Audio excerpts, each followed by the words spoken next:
rebuild of the favorites. We here for the latest. South side or the north side, not tuned to the greatest. Home team for the home teams. Both sides got our own rings. On the mound or the long ball, but we don't put the wrong strings. Yeah. It's that time of the year now. Wrigley or Ganty, so the whole league that we hear now. New show with a new mood. Discussions and interviews. Trade rumors that might be. This is Pinwheels and Ivy. Yeah. Hello and welcome to the Pinwheels and Ivy podcast. I'm Mitchell Kaminski, bringing you White Sox talk every Wednesday, usually during the 12 o'clock hour. Work meeting, had to push that back a little bit, but here we are nonetheless. Coming off of a White Sox winner, a much-needed White Sox winner.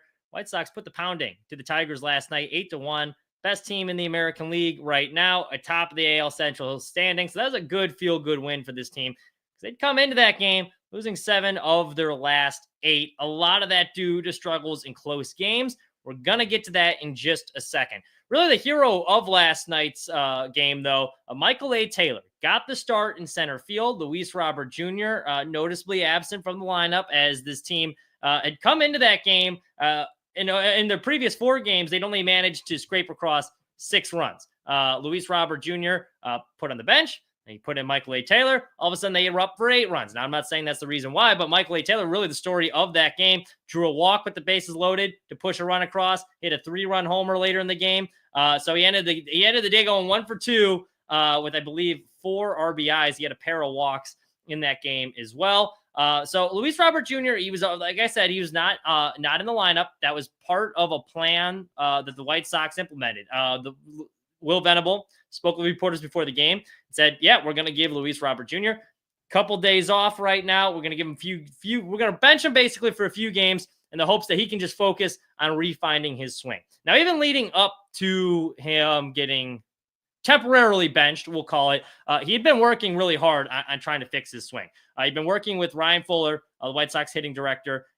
Fuller's obviously done a lot of good things so far for this organization. You probably heard the stories of him going down to Arizona, working with Colson Montgomery for a week. Montgomery got back, looked like a whole new player. Now, he just got drilled in the knee last week too, so hopefully he's okay. So we've seen we've seen what Ryan Fuller can do, working with a lot of these guys. You know, Miguel Vargas, obviously, got to give a hitting coach Marcus Thames a little bit of credit there too. But you know, Fuller's been really the hitting guru for this team. You've seen a lot of guys kind of flip the switch. One of the things he'd been working with Robert on, they've been working really closely, and he's really praised his work ethic. He did an interview with Sports Illustrated about this, but he said, yeah, we're really working on his timing, specifically with his leg kick. He's like, I don't really think he needs a complete overhaul with his swing, but timing has certainly been an issue. So the goal is to try and not we're really focusing on that leg kick, not trying to get it too high or overextend, but get the timing down right so he can still generate all that natural power that we all know he has. So it was very telling. I heard about this about a week ago,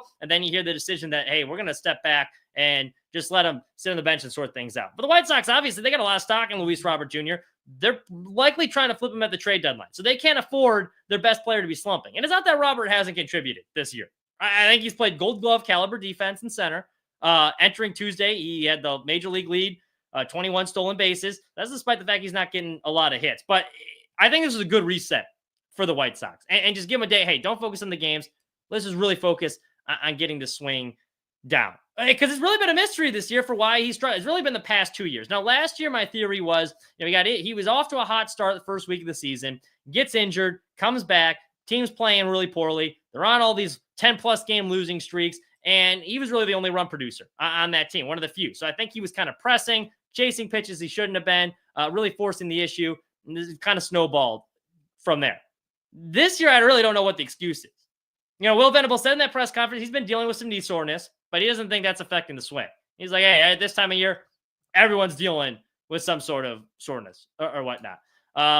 Luis Robert Jr. came into the season saying, look, I want to be smarter about how I play, especially earlier in the season during those colder months and not really force the issue. But he's managed to stay healthy, and I don't think, him forcing the issues resulted in him missing a lot of mistakes. Missing a lot of mistakes is another thing he's talked about. After he had his 500th career hit, which is a home run against the Astros a couple weeks back, they were talking to him after the game, reporters, and essentially he was saying, I think I'm close. The problem is I've just been missing a lot of mistakes that pitchers give me. I got to work on capitalizing mistakes that pitchers give me. And clearly that hasn't happened yet. And he's showing some plate discipline, right? He's got near a 10% walk rate at the moment. That's the highest he's had in his career. So he's been a little bit more selective, but he's been missing mistakes. Timing looks like it's a little off. And so over his last couple of games, so this is over his last 7 games, which led them to put him on the bench. He'd gone 1 for 20 with 10 strikeouts and 3 walks. And that was also in the same stretch where they'd lost 7 of 8 games. Kind of part of a broader issue for Robert this year. He's hitting a career low 177, 5 homers, and 20 RBIs through 55 games. Power numbers, obviously not there. I know a lot of people, they don't like focusing on batting average. That's kind of an old school stat. When you got the speed of Robert, if you're getting on base, I'm all for a high batting average because he's going to turn that into a double or triple, whatever it might be, just with his ability on the base pass. Just get on base somehow. So he's not able to maximize his full abilities, I think, because he's not been getting on base, and the power numbers just simply have not been there this year. So, again, just hearing from what Ryan Fuller said and Will Venable, they both have said, hey, he's really embraced the challenge. He's really engaged. He's open to feedback and criticism, really been trying to take it in. And Venable said that he's handled these couple temporary benching with stride. He's like, yeah, I do think it's a good idea to get a couple days off my feet and just solely focus on that. So we'll see if he can return healthier than others. Because right now, and I've said this before, Luis Robert Jr., his confidence isn't very high right now. They asked him about the trade talks. He was like, yeah, at this point, is the team really going to want to take a chance on me? And I do think they will. You see that talent there, and as soon as he puts on another uniform, he's going to rake. If you have a player of that type of potential, I almost think the White Sox would be better off holding on to him. Just from the fact that if you can't get the value you think you're going to get, there's no point in just trading him to trade and get a couple low-level prospects back in return because that's the level he's playing at. Well, none of them truly are going to have the same ceiling as what you could have with Luis Robert Jr. if everything's clicking. And you're willing to wait almost with him, and that's what's so frustrating with him because we've seen multiple seasons like this where it just hasn't all been there. But we've also seen multiple seasons where it has been. 2021, the overall numbers don't look great. But if you take that small sample size, he was raking when he got back from injury and was heating up in that playoff push.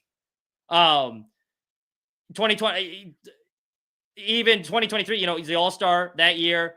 Stole 30-plus stolen bases, 38 homers that season. He's won a Silver Slugger. He's won a Gold Glove Award. He's just got to put it all together consistently. So that's why I'm at the point now, like if the White Sox, and I think that's why they're really trying to make this point. We got to get him out of the slump quick. We do. Because other teams see the resume. If you can just put together a couple hot months where a team knows like, hey, we're going to be getting a capable bat here. And it's not this season and a half long sample size of he's struggling. This is who he is, not what he can be. Because that's where it's starting to get to. Now the conversation starting to turn to when's he going to break out of the slump to. Maybe this is just who he is. I don't think that's the case. I think there's too much talent there for him to be who he is.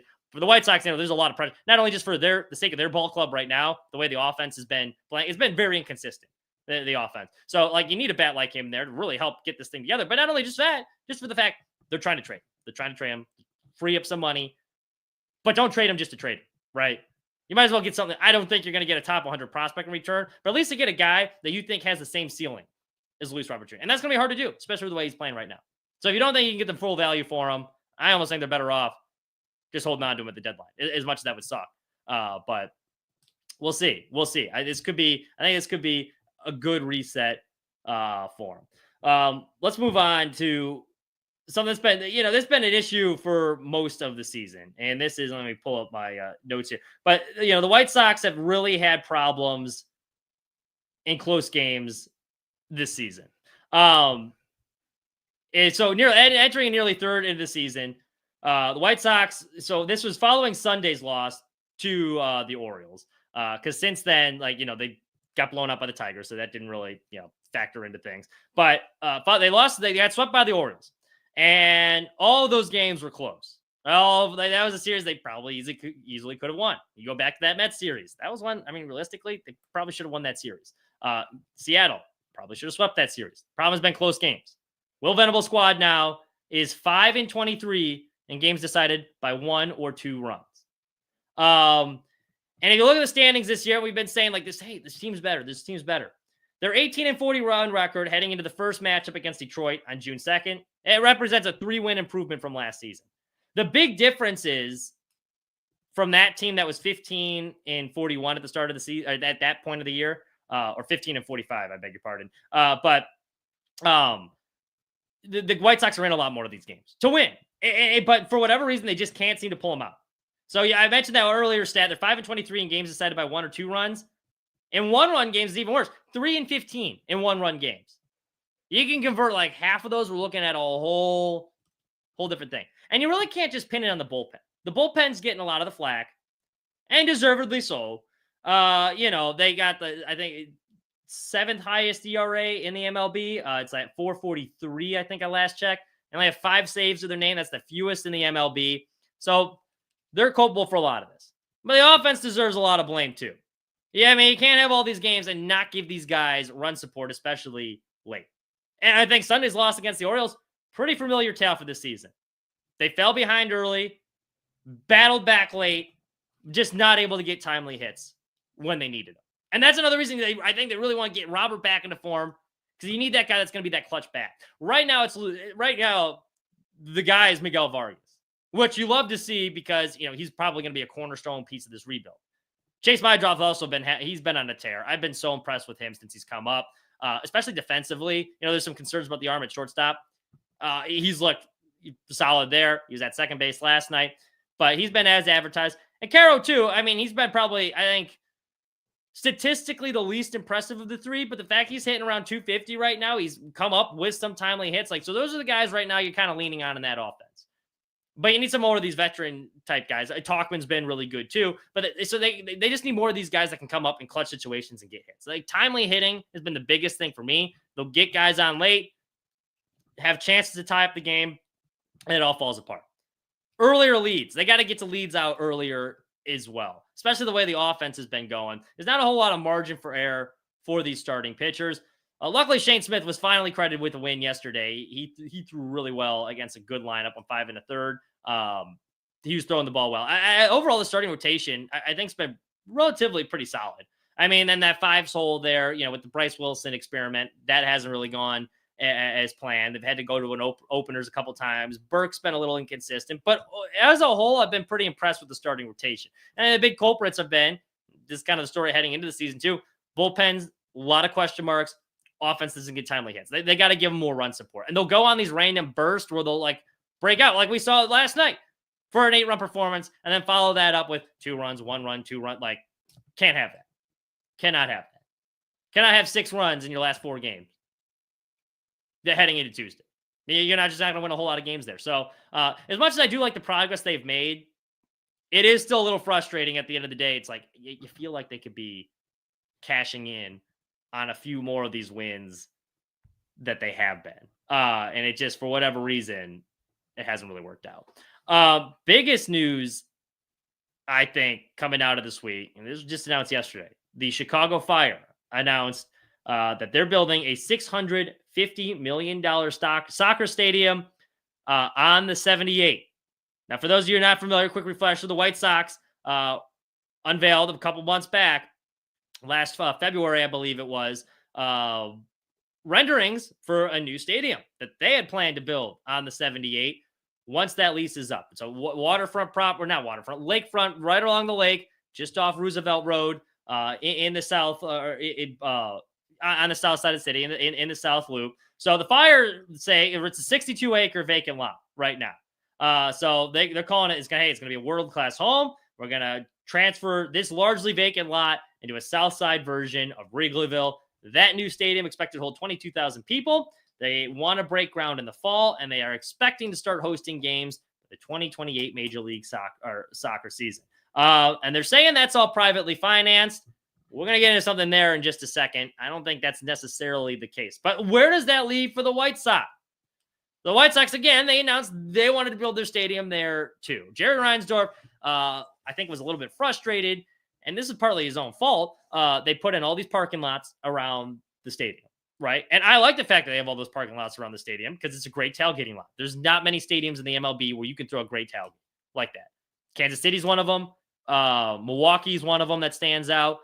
Chicago. But other than that, there's not a whole lot of, at least off the top of my head, you can go to a ballpark and tailgate like that. That's one of the things I think is really enduring about the White Sox stadium. And honestly, quite frankly, rate field or guaranteed rate, for whatever the hell they want to call it these days, it's always ranked near the bottom of these ballpark rankings.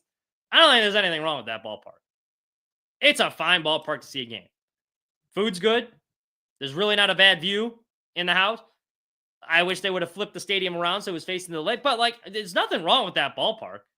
I like the pinwheels. Gives it that distinct look. You know where you are. You see the pinwheels. Hey, seeing the White Sox. They got the fireworks. The views are fine. The infield and the field itself looks. Bossert does a great job with that. Looks pristine. There's nothing wrong with that ballpark. But I think Jerry Reinsdorf, because of all the parking lots around there, he feels like they're missing out on money when you could have like this Wrigleyville's type thing. We could have some of these businesses around there. I know, you saw the Ricketts bringing the casino around there, and you get all these tourists and people that are like, hey, going to business and stuff before and after these games, which is only going to help his pocket. So that's one of the things I think he's thinking. And two, his argument is, hey, if we don't get another team or we don't get a new stadium soon, the new owner, once I sell the team, his son Michael has no interest, I think, in owning the White Sox. He's going to sell it as soon as Jerry kicks the bucket. Well, hey, the new owner might see this. They might not want to stay in Chicago. Now, Jerry's a good businessman. You can say a lot about the guy, but he is a good businessman. There's a reason he's gotten to where he wanted to. I think some of this kind of the familiar playbook we saw when he moved the team. He threatened to move the team to St. Petersburg, and then the deal came together in the last second. So the White Sox, this was via WGN who got this statement, but the White Sox released this statement. Related Midwest is the property owners who own the 78, the developers around there. Related Midwest first approached the White Sox about building a new ballpark on a piece of property they were developing, and we continue to consider the site as an option. We believe Related Midwest's vision for the 78 and remain confident the riverfront location could serve as a home to both teams. We continue to have conversations with Related Midwest about the site's possibilities and opportunities. So it's February 2024, the White Sox unveiled these renderings of the new stadium. It was pretty nice master plan and the site. And the proposal initially, it received a lot of support from several high-profile figures. Bob Ryder, president of the Chicago Federation of Labor, called it very exciting for the city. MLB Commissioner Rob Mattman and Mayor Brandon Johnson, they also voiced their support. Now, this is where kind of the holdup came, because the Fire claimed this is self-financed. Jerry, they wanted some state help from there. So as part of the plan, Jerry Reinsdorf requested the state legislators authorize the Illinois Sports Authority, Facilities Authority, to extend or issue new bonds. And the proposal would have used the existing 2% hotel occupancy tax, which is currently used to repay bonds on guaranteed rate field. And it would not involve any new taxes. Instead, it was aimed at either lengthening the repayment period or issuing additional bonds. J.B. Pritzker, Illinois governor, he pushed back on the plan. He essentially told Jerry to kick rocks. He called it $1 billion investment in a private business for a private business. Later adding, and this was with an interview with ABC 7 News, back in October, don't we have other uses for that capital? So Jerry wanted some state funding. He wanted some tax money to help that. The state was basically like, yeah, no, we're not helping you pay for that. So again, kind of familiar playbook. Now some people worried, hey, does this mean with the fires coming in the location, does this mean, is he's going to Nashville? He partnered with Dave Stewart, or he was in conversations about selling the team with Dave Stewart. There's some rumors circling, who is part of the Music City Baseball Group, an organization dedicated to bringing that team to Nashville. Again, I think that was strategic from Jerry going like, hey, you guys don't want to give me this money. We could move the team. I don't think that's going to happen. Why would you move out of one of the third largest market in America? Even if you are second fiddle to the Cubs, you're still in a larger market. So even what they're getting in Chicago, that it's more than probably what you'd be getting if you had all of Nashville bought it. Even like the third of the Chicago market is going to be bigger than what you're getting in Nashville. So I think business-wise, it doesn't make a whole lot of sense to do that. Now, the interesting thing about the fire in the stadium, so I want to pull up this who had this thread, because it's a really well-done thread, and I do think it's worth pointing out. So this is based off United Soccer America on X. He had a really good thread about this. I'm going to try and summarize it best I can. But shout out to United Soccer, because so their owner, Don Garber, is the one that's claiming this is privately funded. However, public documents show the Chicago Fire are projected to get $550 million in public tax dollars through a TIF district.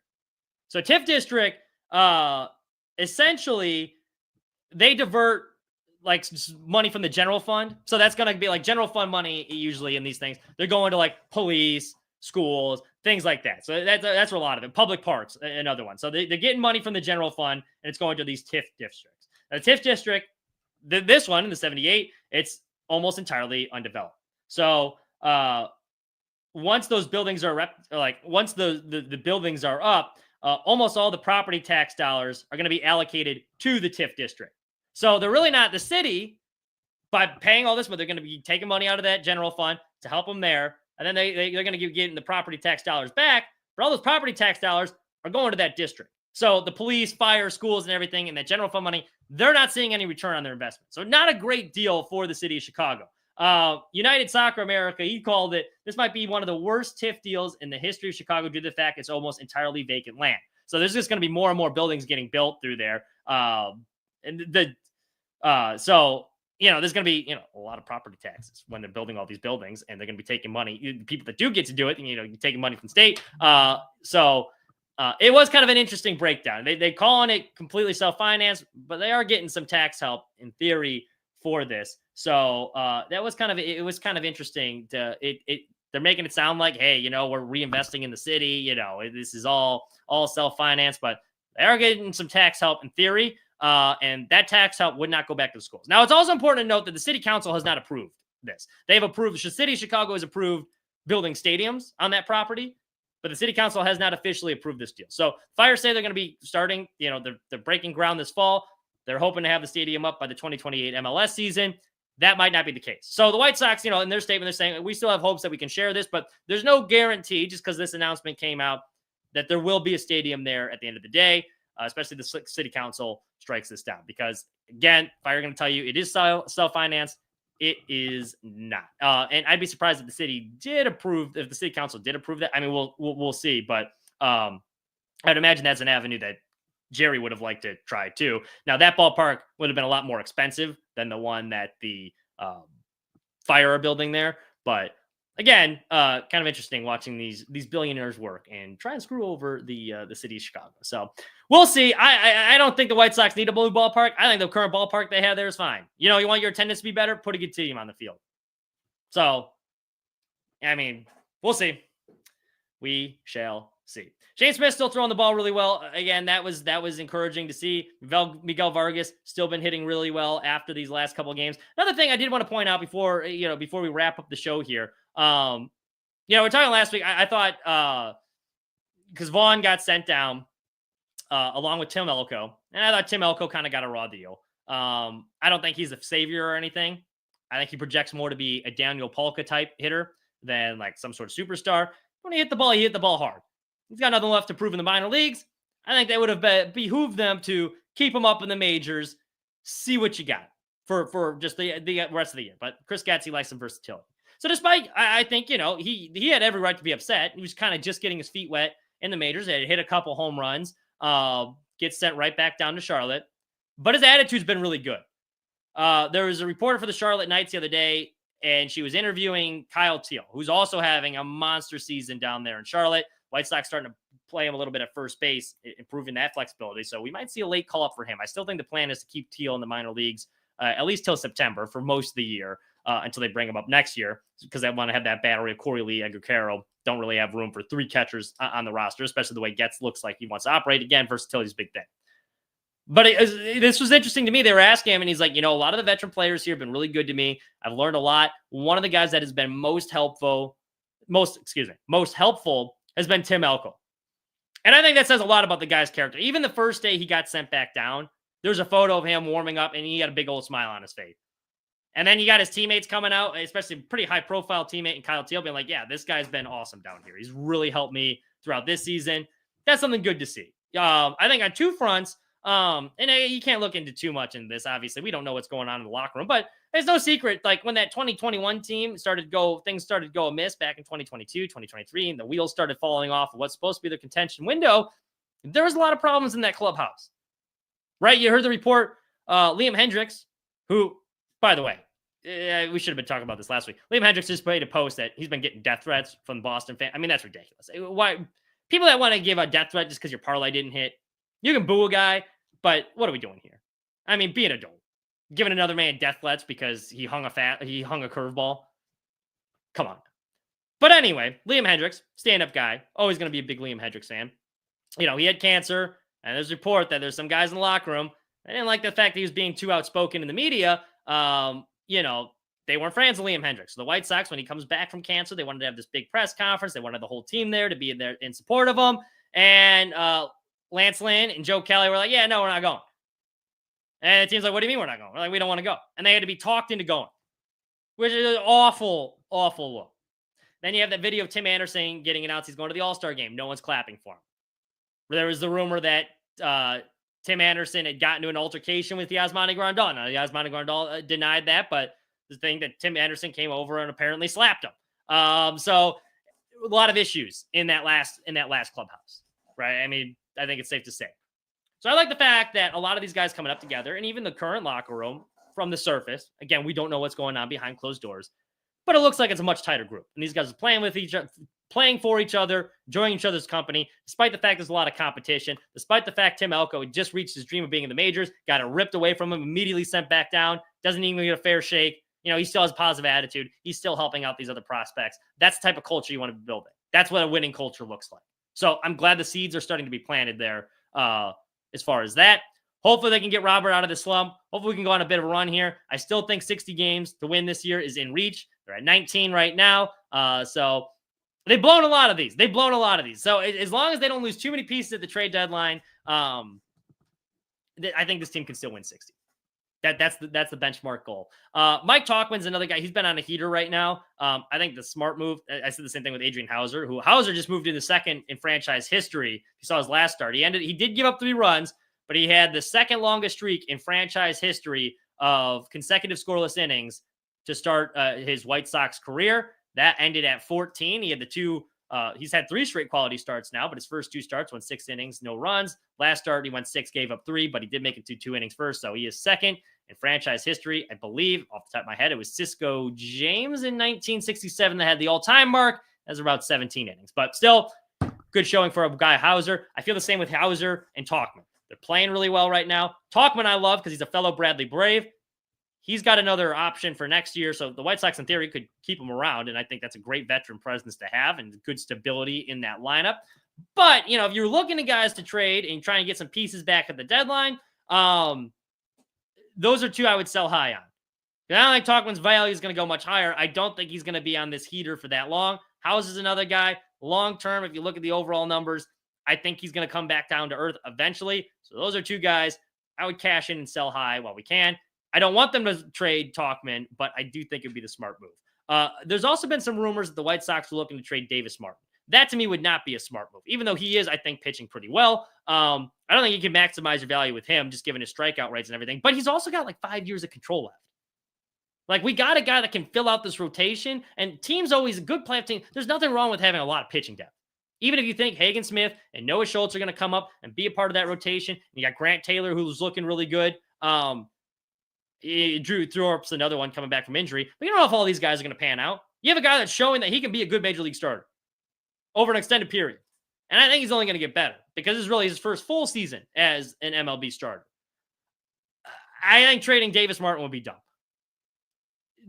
With the amount of control they have, some of these guys you got to look at instead of, hey, they're playing well, let's immediately flip them at the deadline.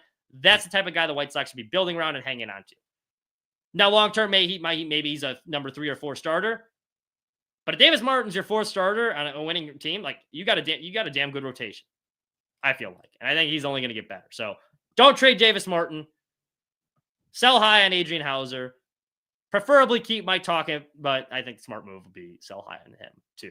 All right, that's just my 2 cents on the trade deadline. Thank you all so much for joining me. We'll be back next Wednesday during the noon hour. Make sure you're following make sure you're following the podcast at Pinwheel Pod on Twitter. You like and subscribe on YouTube as well. Also, make sure you're reading Sports Mockery, sportsmockery.com. Another one sponsoring this show. You get all your White Sox news then. You can read a little bit more about what Will Venable had to say about Luis Roberts benching. Just had an article on that. We'll have one coming up shortly, too, on some of Kyle Teal's quotes on Tim Elko as well. So make sure you check out Sports Mockery, sportsmockery.com to read the latest on that. That's all we have for you. Thank you so much for listening. Have a wonderful rest of your week.